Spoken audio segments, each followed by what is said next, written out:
My administration is also acting swiftly to address the illegal immigration crisis on the southern border.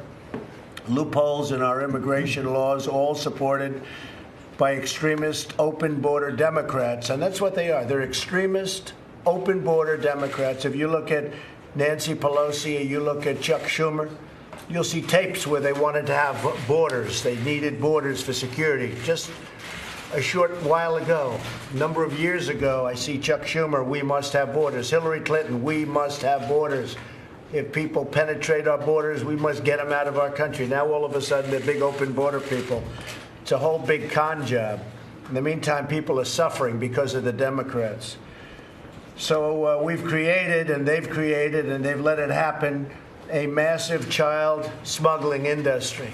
It's exactly what it's become. Traffickers, if you think about this, human traffickers are making a fortune. It's a disgrace.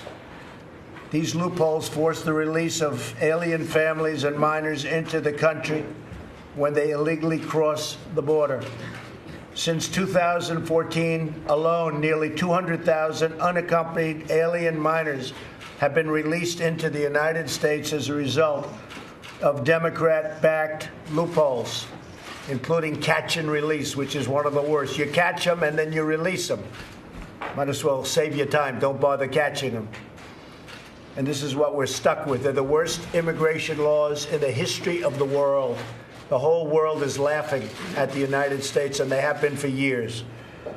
These alien minors were separated and sent all the way up here alone. But they really came up with coyotes. You know what a coyote is? Not good. These are not good people. They were set up here with human traffickers because the Democrat-supported policies have allowed this to happen. Democrats also refuse to fund the personnel, the bed space, the resources that we need to house the minors. Now, they want us to take care of the minors, and that's fine.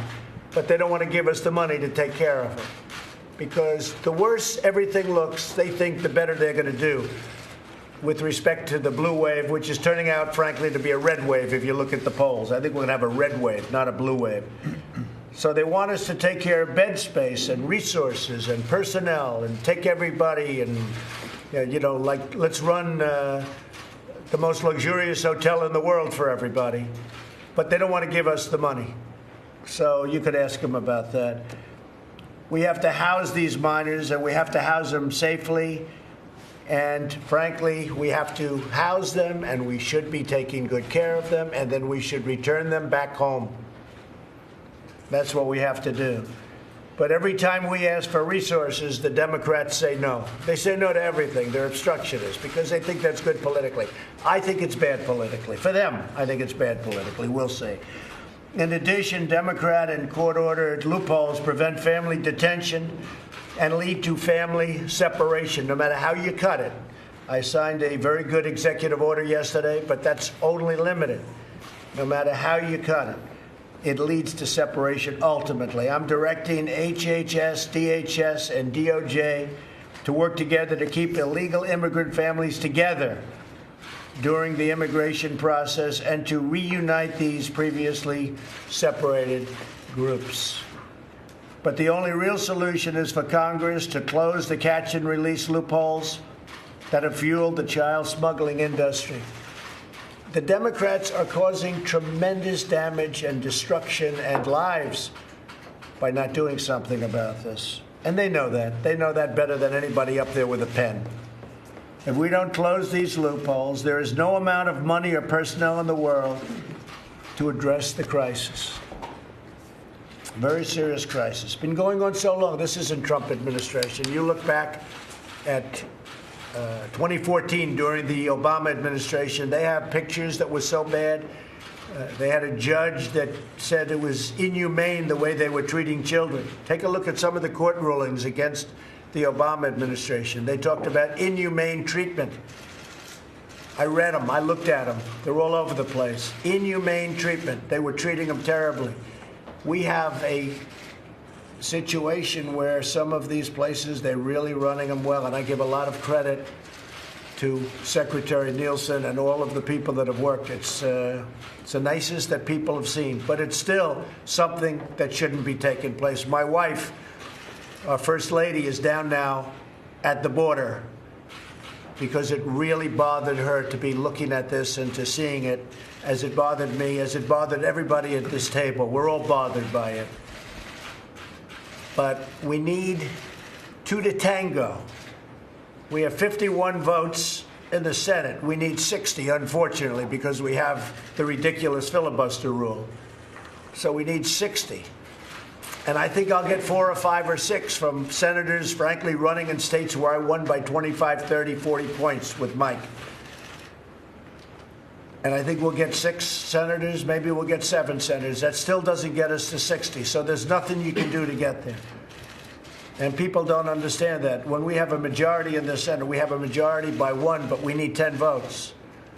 So we need 10, essentially, we need 10 Democrats. Not going to get them. They're told by Schumer and Pelosi, don't do it, because we want to see if we can pick up seats. They don't care about the children. They don't care about the injury. They don't care about the problems. They don't care about anything. All they do is say, obstruct. And let's see how we do, because they have no policies that are any good. They're not good politicians. They got nothing going. All they're good at is obstructing. And they generally stick together. I respect them for that. That's about it. Their policies stink. They're no good. They have no ideas. They have no nothing, the Democrats. All they can do is obstruct and stay together and vote against and make it impossible to take care of children and families and to take care of immigration. We should be able to make an immigration bill that can really solve the problem, not just this. This is one aspect of it. This is one very important but small aspect of it. We should be able to do a bill.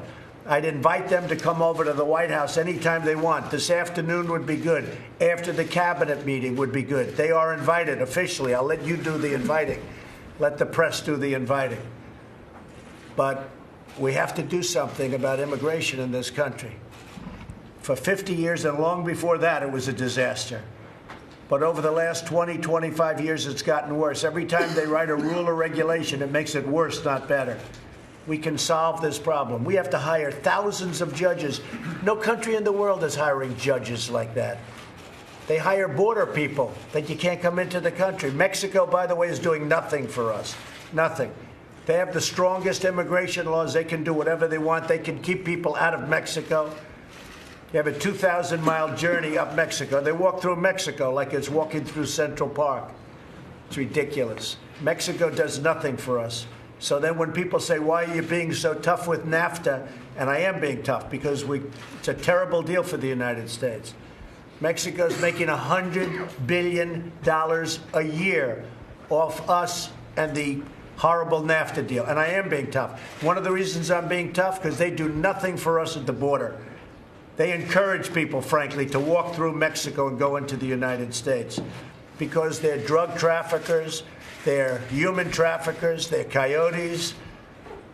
I mean, we're getting some real beauties. Mexico is doing nothing for us except taking our money and sending us drugs. They're doing nothing. They could solve this problem in 2 minutes. You wouldn't even have to do anything. But they don't do it. They talk a good game, but they don't do it.